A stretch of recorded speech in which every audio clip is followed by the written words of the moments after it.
this is Brian Shannon from AlphaTrends.net. Today is Tuesday, the 2nd of September, 2008, and the market has closed here. We had another volatile session.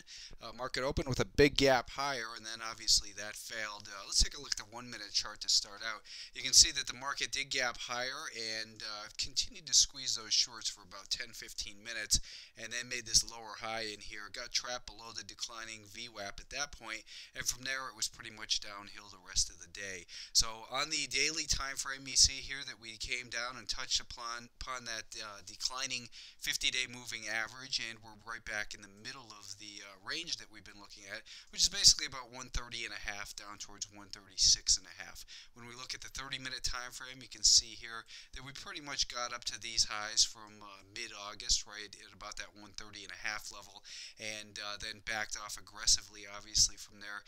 This 5-day moving average, we're just going back and forth above and below it, so it's really not helping us much at all in here. The important level of support while this market chops back and forth is going to continue to be this 126.5 level. I think a break below here on the hourly time frame, now we're looking at this 126.5 level. That's what could lead to further decline, but really we're just more neutral than anything here. You look at that daily time frame, we've got the 10-day moving average back below the 20, the 20s rising, the 50s declining.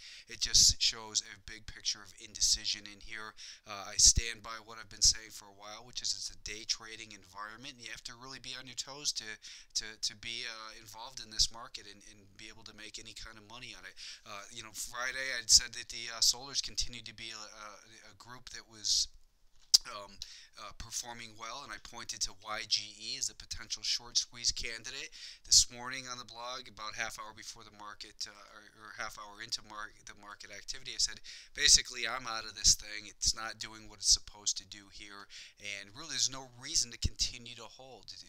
As I said, there's no good stocks, there's only good trades, and that trade, happened to work out for me. Hopefully, if you got involved, that it worked out for you. But again, I'm not trying to give advice. I'm trying to show you how I look at the market, how you can use these strategies of trend alignment for yourself, but know more importantly when to get out. When the market tells you, you have to learn to listen to the messages of the market. Tomorrow at noon Eastern, 12:30 Eastern, what I'll do is I'm going to do another free live event.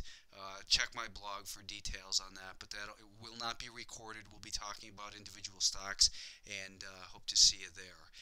Let's take a look at oil, because oil, as I said, the headlines were for the hurricane to come rip up the refiner, the drillers and that sort of thing, the infrastructure, that is, and a lot of people were betting bullishly. They spit those out on the open today. This market's below its 200-day moving average down here. Again, I would say best case scenario, as I said on Friday, was that this market was turning more neutral, searching for support.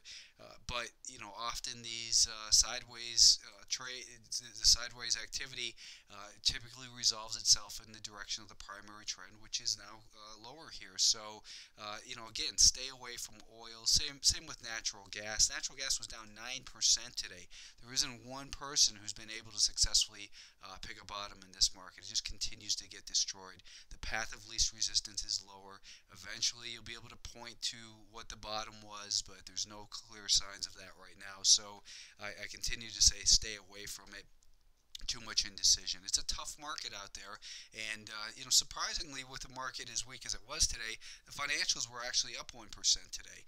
They've got this red candle because they opened here and closed there. So in other words, you get a red candle when the close is lower than the open, and a green candle when the close is higher than the open. So today we had positive movement in this group.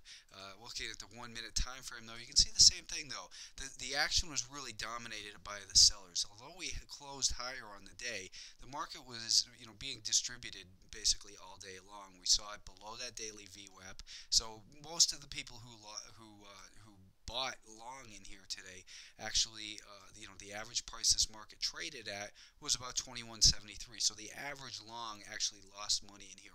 On the 10-minute time frame, we're seeing these lower highs now and lower lows again. So this market is in a primary downtrend, turning more neutral in here in this larger range of $19.75 up to 23, and I think it's going to just take more time sideways. And if that's your way of trading, it's not the way I like to trade. I look for trends, and if they're not present on a larger time frame, then you switch to a shorter term time frame and trade those trends, or you just find a different market to trade. But as it gets up towards these levels, it's been profitable to sell short and to cover down in here and go long. Same thing goes for the S&P 500. Again, that's not my preferred style of trading, but something that if that's what you're into, then that's what you've got to do. I'm not trying to be all things to all people. I'm trying to tell you, here's how I look at the market from a trend trader's standpoint, and if it's not there, then you either avoid it, or again, you switch to the shorter term time frames. From a short term time frame on the 1 minute time frame in the spiders, or any of these markets today, there was just an amazing volatility and opportunity. Not the financials, but the Russell 2000, as we know, has had this resistance up near the $76 level, and 75 to 76, really, that's the important level in the weekly time frame. We continue to do battle with that. It's been such an important area that it's not going to be easily overtaken, and we're seeing more resistance up near that level in here as the market got up towards about 75 and a half in here today. Then the sellers came in. This market came down towards rising 5-day moving average, but broke there's a little pattern of lower highs and lower lows. So you got to continue to just be very cautious in here. It's more of a neutral, short-term traders market than anything. Friday I had mentioned that you want to keep an eye on these semiconductors because they're looking pretty ugly. Well, it broke below what I think is pretty important level of support in here at about 28.5. If you can recapture that, maybe breathe a little bit easier. But we've got a declining 50-day moving average, so no real good reason to be optimistic about this group. And of course, the NASDAQ 100 is the bigger picture. Or bigger story, rather, I think, because let me just change the scaling so we can get everything that I think is pertinent in here. But we've got the NASDAQ 100. I gotta see if I can change that so I can get this trend line to draw. We've got the NASDAQ 100 though, broke back below this $46.10 level, which has been very important. First is resistance back in here numerous times. That's where this rally developed from, and now we tested it twice, last week twice, and now we've broken below it. We've got a declining 50-day moving average, so now that level is going to be an important level of potential resistance. We don't know if it's going to be resistance if the market rallies back up there. For now, you got to look at this rally attempt here of last month as basically broken, and that's a very dangerous situation here. We've got a market in here that seems to be failing pretty hard at a very important level. If for some reason somehow it gets back up above, then maybe we can start to rebuild again. But clearly we've still got this pattern of lower highs and lower lows in here.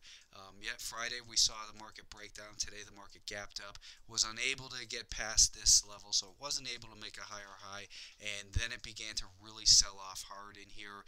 As I had pointed out Friday, some of the leaders in the NASDAQ 100 are starting to break down, here on the hourly time frames. This research in motion 125 is now the level where we're finding sellers, and it is breaking down. Apple on here, we've got this basically about 172 level that seems to be the important level. That's about where we have the 50-day moving average as well. And of course Google, which was up many points in here today, finished with well, I don't know how it finished. I'll take a look at that later. But, close to coming to a loss. It might have been up a little bit. But you can see that not many people who bought in here today made money. This market remains a tough environment to make money in unless you're very quick. And there's a lot of false moves back and forth because there's so much, uncertainty from a political standpoint to all these tropical storms turning into bigger weather events still happening, and the price of oil and just so many other outside influences. The indecision in this market tells you no one really knows what's happening, and you have to be more of a trader and wait for the market to give clearer signs as far as what the overall direction is.